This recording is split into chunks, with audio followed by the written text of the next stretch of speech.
Okay, Ji, today we are going to start with our next, you can say, topic of John Ishbari, and that is the painter, जो आज हम लोग discuss करेंगे। और painter जो है वो जॉन एशबरी की एक मोस्ट सेलिब्रेटेड पॉइंट जो है वो मानी जाती है। अगर हम लोग इस पॉइंट के ओरिजिन की बात करें, इसके हवाले से अगर देखें कि ये पोएम आखिर इश्बरी ने क्यों लिखी, तो जो सबसे बड़ी वजह हमें दिखाई देती है, जैसा कि मैं पहले भी आप लोगों के साथ शेयर कर चुका हूँ इंट्रोडक्टरी सेशन के अंदर, he was deeply interested in paintings.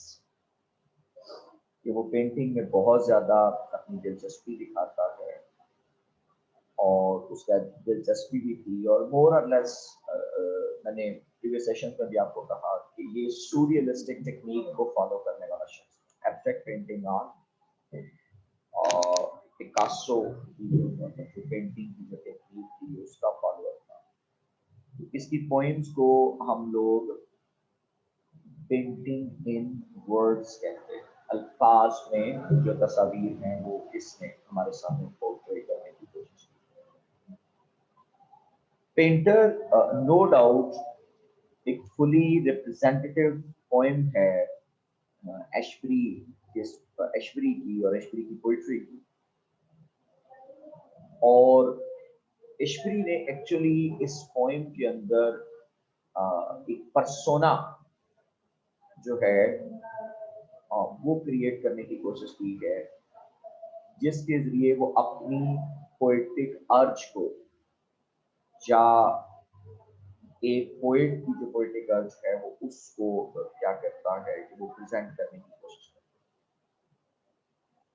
है। ये भी कहा जाता है कि ये उसकी जो पोएम है, typically this is the mouthpiece of ऑफ ईश्वरी। और खास तौर पर वो बतलाना चाहता है कि एक आर्टिस्ट को ड्यूरिंग क्रिएटिव आर्ट किस किस तरह के प्रेशर्स का सामना होता है। मॉडर्न वर्ल्ड जो है और उस पर किस किस तरह के प्रेशर जो है वो क्रिएट करते हैं। एग्जैक्टली जो उसकी टेक्निक है उससे ये बिल्कुल लिंक करनी है। और इसमें cinematic images, I must say cinematic images, जो इसको डायनामिक और विजुअलाइज बनाते हैं। ऐसे लगता है जैसे कुछ चीज हमारी आंखों के सामने विजुअलाइज हो रही है। वी आर बेसिकली जो है वो उसको पूरी तरह से हम फील कर रहे होते और हम कैरी कर रहे होते। और मोर और लेस ये पॉइंट जो है वो एक शख्स के हवाले से, मतलब पेंटर के हवाले से, कि जो कि समंदर और टॉल बिल्डिंग्स के दरमियान कहीं बैठा हुआ। ऐसा पर्सोना कि जो समंदर और टॉल बिल्डिंग्स के दरमियान कहीं बैठा है, और वो चाहता है कि कुछ ऐसा क्रिएट करे, कुछ ऐसा अछूता और नया दुनिया को दिखाए जो पहले दुनिया ने देखा नहीं। वो एग्जैक्टली एक नई डिमेंशन पर लाइफ को प्रेजेंट करना चाहता है। लेकिन जैसा कि हमें पता है कि इस दुनिया को हमेशा से स्टेटस को पसंद है, चीजें जैसे चल रही हैं वैसे चलनी चाहिए। ये लोग इनोवेशन नहीं पसंद करते। मॉडर्न मैन या मोर और लेस हम लोग जो हैं वो इतनी आसानी से चेंज को एक्सेप्ट नहीं करते। सो मोर और लेस उसके ऊपर प्रेशर है कि जैसे आम रूटीन में लोग चीजों को रिप्रेजेंट करते हैं तुम वैसे करो। जैसे एक कॉमन स्कूल ऑफ थॉट है तुम वैसे चीजें बताओ। जबकि उसकी ख्वाहिश जो है वो इसके बरक्स है, वो चीजों को उस तरह से दिखाना नहीं चाहता, वो उस तरह से बतलाना नहीं चाहता। वो चाहता है कि वो एक नए और इनोवेटिव स्टाइल के साथ चीजों को मतलब जो है वो लोगों के सामने प्रेजेंट करने की कोशिश करें. So let's have, you can say, the text of the painter. तो पहली जो लाइन है हमारे इस पोइम की, द पेंटर की, it tells us about sitting between the sea and the buildings. यानी समंदर और बिल्डिंग्स के दरमियान बैठा हुआ.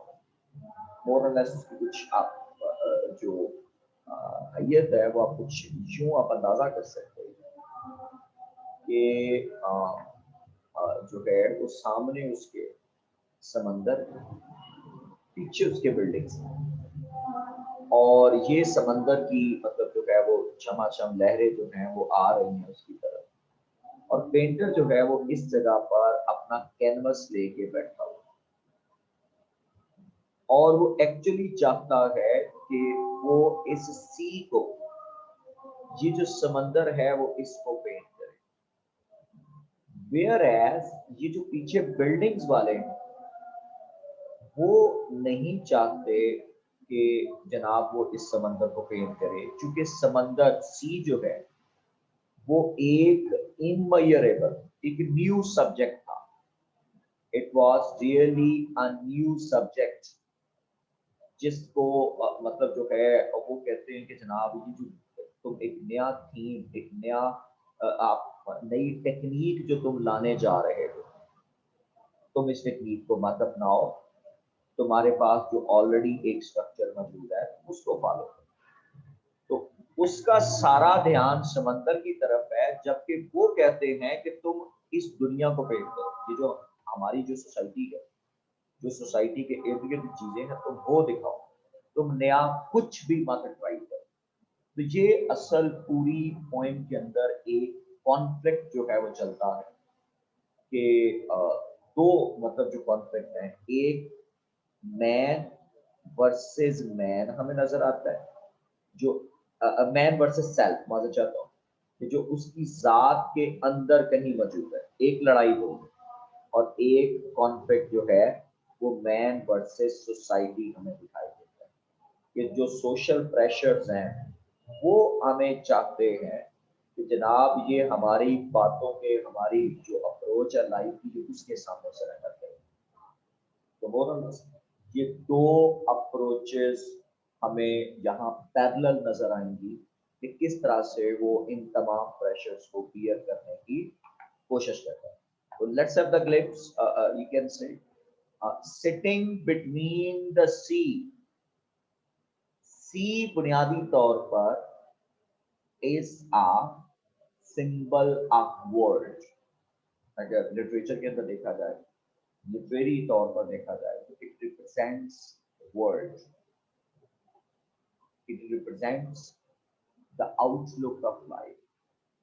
It represents as well, more or less, कि ये वो न्यू टेक्निक है, या वो न्यू आइडिया है, या वो न्यू कॉन्सेप्ट है जो इस पेंटर से पहले किसी ने नहीं मतलब अपनाया. तो ये मोर और less sitting between the sea and the buildings, he enjoyed painting the seize portrait. Portrait, what do you mean by that? Is a picture of a living being is called a portrait. I must say you कि जब आप किसी एक living being को मतलब जो है जब आप कैनवस पर उतारते हैं, तो मोर और लेस जो है इसको वर्ड पिक्चर, पर्सोना अपीयरेंस के एक करेक्टर को जब आप जो है वो कैनवस पर उतारते हैं, तो that is what we call portrait. अब यहाँ ये सवाल पैदा होता है कि किस तरह से जो पेंटर है वो सी का पोर्ट्रेट बना सकता है. यानी कि सी पोर्ट्रेट बुनियादी तौर पर मैंने जैसा कि आपको कहा, it is usually made of living beings. ये जानदारों का बनाया जाता है, बेजान का नहीं। तो समंदर जो है वो मोर और लेस उसके अंदर उस तरह से लिविंग ट्रेड्स नहीं। तो एक्चुअली वो क्या चाहता है, he wanted to personify he wanted to personify sea on his portrait, कि वो समंदर को पर्सोनिफाई करना चाहता था। पर्सोनिफिकेशन दैट इज उसको एक लिविंग बीइंग की शक्ल देना चाहता था, उसको एक लिविंग करेक्टर के तौर पर जो था वो रिप्रेजेंट करना चाहता था। That was the aim of Ishwari. That was the aim of the painter. He enjoyed the sea's portrait. वो चाहता है कि उसको मौका मिले कि जनाब वो उस समंदर की जो तस्वीर है वो बना सके, यानी समंदर इस तरह से लगे कि जनाब उसकी तमाम तर ट्रेड्स, उसकी तमाम तर खूबियां जो हैं, उसकी तमाम तर फीचर्स जो हैं वो पोर्ट्रेट के ऊपर आ जाए। तो ये ख्वाब बहुत बड़ा ख्वाब है, यानी कि समंदर को इस तरह से दिखाना कि जैसे आप जो है वो एक रियल लिविंग बीइंग है, आप उस तरह से मतलब जो है रिप्रेजेंट करना, it's not an easy thing. तो वो ये अपने दिल में ही enjoy the painting the seize portrait, कि वो सी के पोर्ट्रेट को मतलब जो है वो इंजॉय करना चाहता है, जो है वो इंजॉय कर रहा है ताकि वो जो है वो इसको बना सके और इसकी पूरी स्पिरिट, नॉट द करेक्टर। असल में याद रखिएगा कि किरदार नहीं, किरदार के अंदर जो रूह है, जो उसकी इंटेंसिटी है, वो बुनियादी तौर पर उसको उस तस्वीर के अंदर ढालना चाहता है, उस तस्वीर के अंदर जो है वो जो है वो लेकर आना चाहता है। But just as children imagine a prayer is merely silence, he expected his subject to rush up the sand and seizing a brush, plaster its own portrait on the canvas. अब ख्वाहिश क्या है, ये जरा देखिए